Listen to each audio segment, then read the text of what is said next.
Ô Domi, hoje cedo, há poucos minutos na verdade, uma fonte me ligou aqui para falar, "Pô, o time tá mal, né?". Aí eu puxei o assunto, conversei e o que eu ouvi, depois chequei com mais umas 2 fontes e o São Paulo não está satisfeito com o Carpini. Esse é o ponto. Não quer dizer que o São Paulo vai trocar de técnico agora, mas o São Paulo não está satisfeito e mais do que isso, o São Paulo esperava mais do time, né, na estreia na Copa Libertadores. O que isso quer dizer? Quer dizer que foram 17 dias de treinamento e que o São Paulo não conseguiu ver evolução. Teve as 3 lesões no primeiro tempo e parte da diretoria acredita que esses problemas no primeiro tempo mascaram muito do que foi o real desempenho do time no jogo. O São Paulo não jogou bem. Isso incomoda. E isso deixa o São Paulo insatisfeito com o trabalho do Carpini nesse momento. É, aí eu perguntei, pô, mas então quer dizer que vai cair, vai trocar? Aí o que me falaram foi, não, a gente não está satisfeito. Mas daí a dizer que ele vai cair, existe um longo, com vários Os, um longo caminho. Foi isso que foi dito. Então, o que eu entendo por isso incomoda muito essa questão de, dos últimos 9 jogos, o São Paulo ter 2 vitórias. Mais do que isso, acho que o desempenho do time nesses jogos, né? A gente, claro, teve jogo que o São Paulo mereceu a vitória, mas teve jogo que o São Paulo não mereceu nenhum empate. Então, acho que o jogo contra o Cobressal pode ser chave. Ah, se perder vai cair? Acho que não é por aí. Mas se você não ganha do Cobressal dentro do Morumbis, um segundo jogo de Libertadores, sendo que você perdeu o primeiro, você se complica na competição e, óbvio, você atrai ainda mais uma insatisfação, tanto da arquibancada, quanto essa insatisfação que já começa a penetrar também na diretoria do Tricolor. Você teve essa sensação aí com as suas fontes, né, de que o próximo jogo contra o Cobressal virou chave? Porque agora o São Paulo está na lanterna desse grupo B, né? O Talheres é o líder com a vitória e Barcelona e Cobressal, que empataram, estão em segundo. O que acontece é que a voz da arquibancada ela tem uma força muito grande. E pela primeira vez ontem, a força da arquibancada e da organizada ela se virou contra o Carpini. Ontem, o chefe da organizada que estava dando apoio ao Carpini, ontem questionou o Carpini. E isso tem uma virada de chave muito importante, né? Então, assim, um resultado negativo, uma derrota. Vamos pensar no pior cenário no Morumbi, quarta-feira, uma derrota para o Cobressal, que é o time, vamos dizer assim, baba da chave. É muito difícil pensar no Casares, que é um presidente que se preocupa muito com a imagem e assim, a imagem, eu digo assim, ele ouve muito internamente as vozes dos corredores do Morumbis, né? Ele escuta muito e ele é muito preocupado com a imagem dele dentro dos corredores do Morumbis. A pressão seria insustentável. Uma derrota, né, para o Cobressal seria uma avalanche de críticas, as vozes do Morumbis ficariam muito altas e dificilmente o Casares conseguiria segurar essa pressão. Seria aquela coisa, quarta-feira à noite, uma derrota, não acredito numa mudança na quarta-feira à noite, mas a quinta-feira ia ser de muito trabalho, ou será de muito trabalho se acontecer uma derrota. Éder Traschini vai ter que acordar cedinho e trabalhar o dia inteiro. É isso, Fernando. A gente já sabe, né, como é que funciona. Você também apura bastante aí, tem noção de que um desastre, vamos colocar assim, na quarta-feira, vai fazer com que a nossa quarta-feira não termine. A nossa quarta-feira invada a quinta-feira e talvez invada a sexta-feira e por aí sim por diante. Porque aí sim seria um desastre, né? Se a gente pensar nessas péssimas estreias de brasileiros nessa primeira rodada da Libertadores, o São Paulo pegou o adversário que a gente não estava considerando mais difícil, né? Acho que todo mundo estava apostando no São Lourenço, mas que no campo foi mais difícil, né, Hernan? O Talheres é um time chatinho, é um time físico, é um time que é o segundo colocado no grupo dele lá do Campeonato Argentino, né? Que é dividido em grupos. Eles estão na segunda colocação. Muitas vezes a gente aqui, e aí eu faço até o meia-culpa aqui, a gente, não, a gente analisa assim, o Talheres é um time pequeno, é Córdoba e tal, e a gente não vê o Campeonato Argentino, né? A gente às vezes não vê. E é um time físico, é um time de muita pegada, é um time que tem, às vezes, aqueles jogadores que são chatinhos, de muita marcação, e são caras que, quando tem a chance, vai lá e não perde. O Talheres teve três chances, quatro chances, marcou 2 gols. Então, assim, são times bem treinados. Então, você vê, por exemplo, o San Lorenzo jogando contra o Palmeiras, bem, que era o time do Palmeiras alternativo, mas deu um calor danado no Palmeiras, né? O Palmeiras multicampeão, com um banco bom, o Palmeiras jogou com o time reserva com Lázaro, né? Jogou com Luiz Guilherme, depois que entrou Lomba, Gomes jogou na zaga, né? Piquerez jogou. Então, assim, às vezes a gente subestima demais os times menores que jogam Libertadores. Não é os times argentinos não é só Boca e River, não. Tanto que o Boca está jogando até a Sul-Americana. Então, assim, hoje o Cobressal empatou. Vamos pensar lá, o Cobressal empatou com o Barcelona de Guayaquil. Então, assim, não é time fácil. E o São Paulo vai jogar totalmente desfigurado. Rafinha, Rato e Lucas não devem jogar.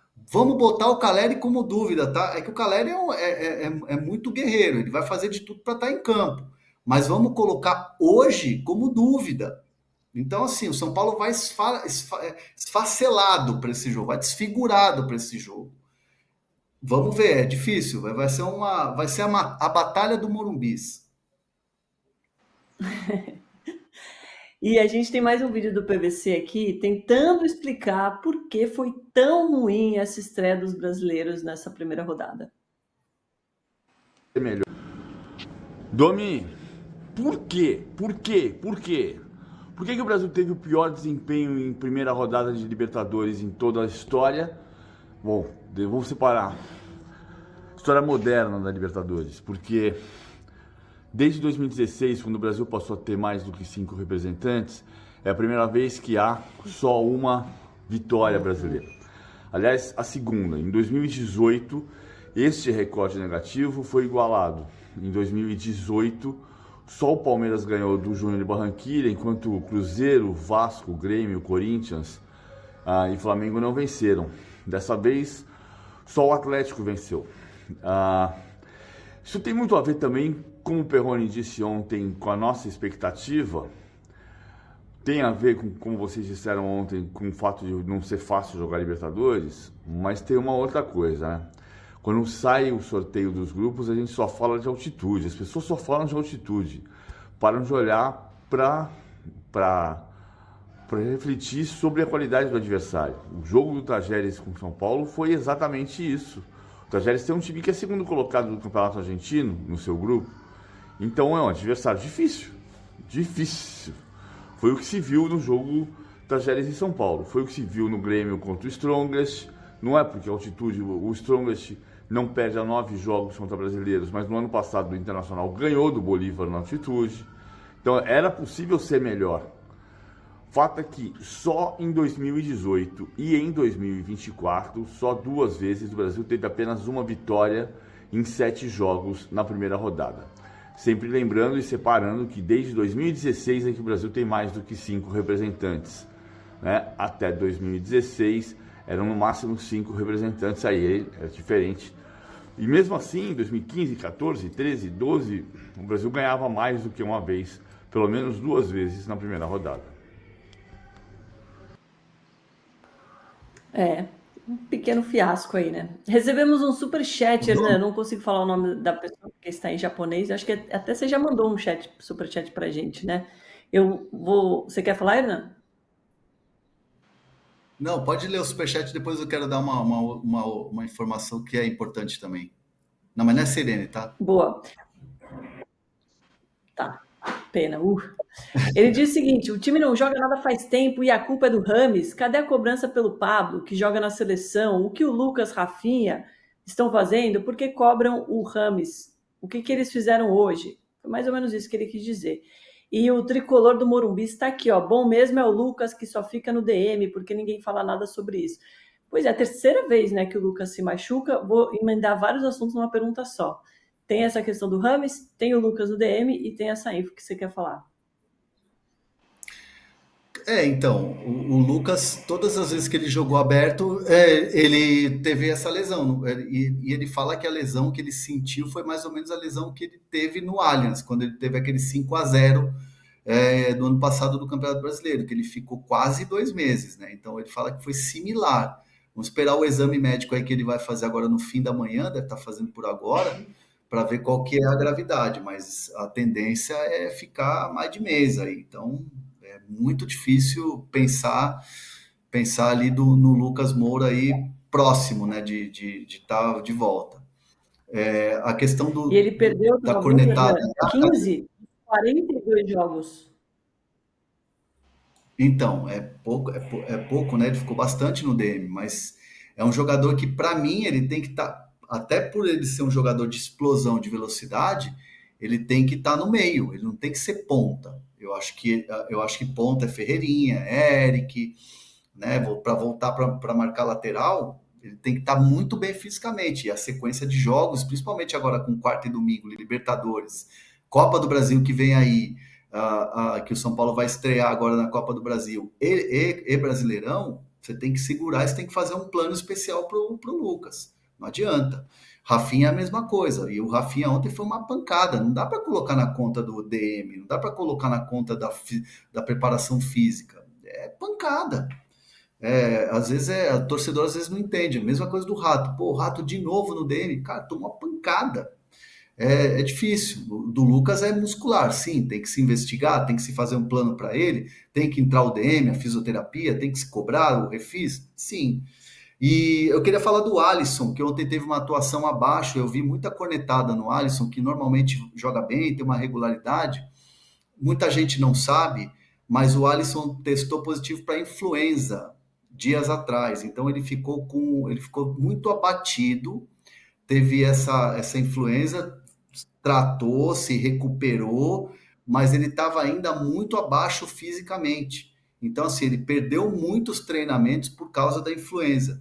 E ontem ele sentiu demais. Jogou direto, né? Acho que 80 minutos, 70 minutos, ele foi substituído ontem. Mas ele vinha desse quadro de influenza e ontem ele teve uma atuação abaixo, que normalmente ele é um motorzinho do time.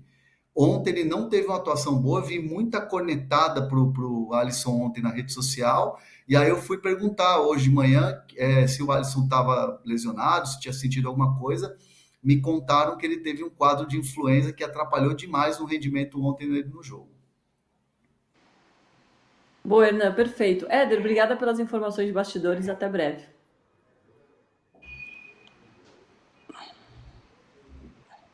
Tá mutado? Tá mutado, mas a gente entendeu. Muito obrigada, um beijo, bom trabalho. Foi isso que você falou, né? Valeu.